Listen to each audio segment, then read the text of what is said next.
Well, I retired last year. Here I worked for the county and ran road grader, and the same day I retired, there was a road grader sitting in front of the house when I got home, so I'm still doing the same thing, but not for the county. So much for retirement. Yeah. What do you do in your spare time? If it's cold, I like to paint and stuff. I started with the horses, painting horses and stuff, and then wildlife, stuff like that. Nothing on canvas. If it looks like junk to you, it probably looks good to me. I paint on something different all the time.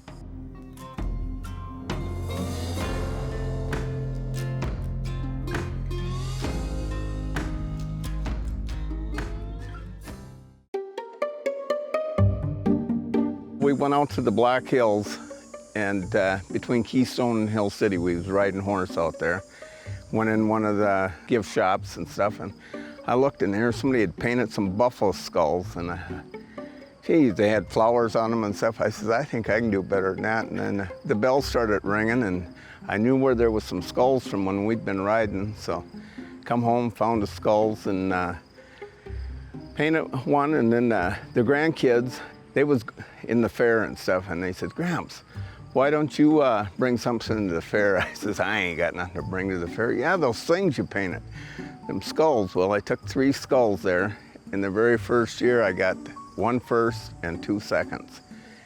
Then after that, then I wanted one of those purple ribbons. So I painted on skulls, saw blades, hand saws, little everything. And then I got, not the purple ribbons, I got 2 of the psychedelic ones the first year at the Monty Fair, and I didn't know nothing about those ribbons. So I says to this lady, I see I got 2 of those big psychedelic ribbons, but I said, are they as good as the purple ones? She said, oh yes. She says, that's Grand Champion Supreme.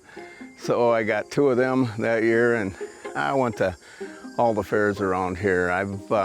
Madison was probably the hardest one.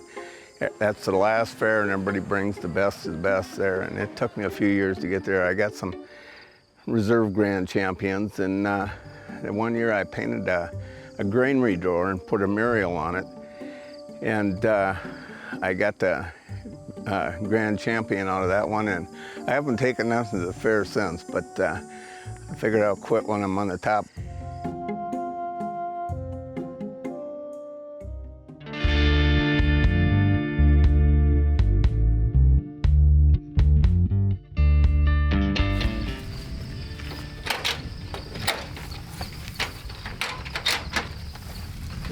Okay.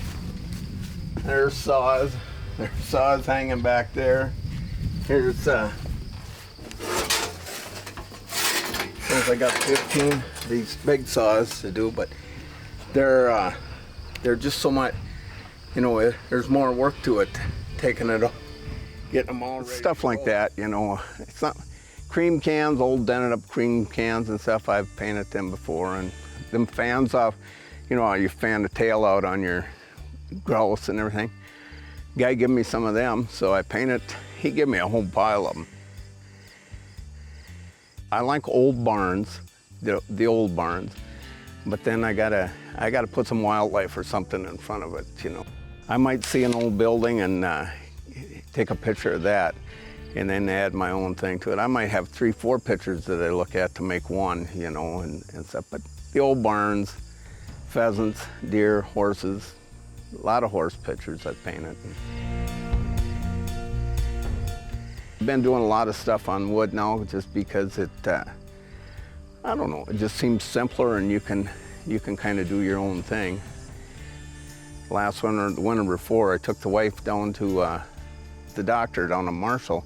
I had some time to kill, so I went in a Hobby Lobby and I bought a wood burner. So I wood burned a few the last winter here just to do something different. And I don't know, it takes about the same amount of time, but you learn a little with that thing too. It just kind of breaks it up a little.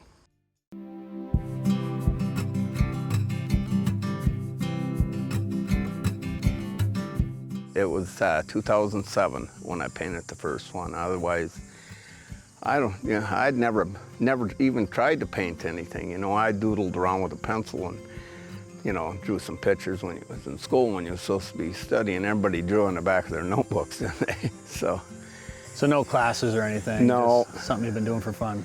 yeah. And then I went and talked to a couple guys that knew how to paint really good and asked them some questions, but I don't know. I do mine completely different than what they do anyway. I usually kind of sketch it out or do it, a lot of it I do just with the brush, but I'll make a silhouette.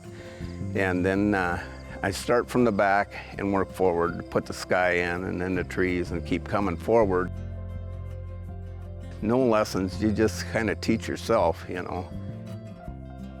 Hi, welcome back. Certainly glad you could join me again today. Got your palette set up? I've watched old Bob Ross a few times, and his is different because his is in oil and they look good all the time till you get right up next to them, but kind of gives you some ideas though. But what he does in a half hour would probably take me a week. You have some happy trees once in a while? Maybe there lives some happy little evergreens. Oh, I got some happy trees once in a while. You got to cover up a mistake or something, so yeah, that works. Some of the wood tells the story. This here, all through here, this is box elder, and here's the black. And you see, it looks like it made the sky itself. I didn't have to do no paint, and the rest of this I would burn. But you'll see the dark spots through here and stuff that look like part of the landscape. Well, that's all right in the wood. So they said that sometimes it does the work for you. It's coming out, and you kind of, ooh, look at that. And it's something you wouldn't have put in yourself, but it's just natural, and it looks like it's supposed to be there.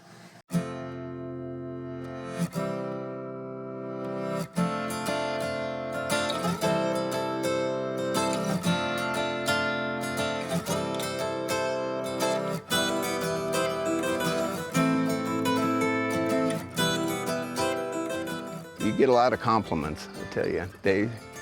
I don't want to tell you what a lot of them said. You wouldn't know it for a guy that don't look like he'd be able to tie his shoes and he can paint like that. So, yeah.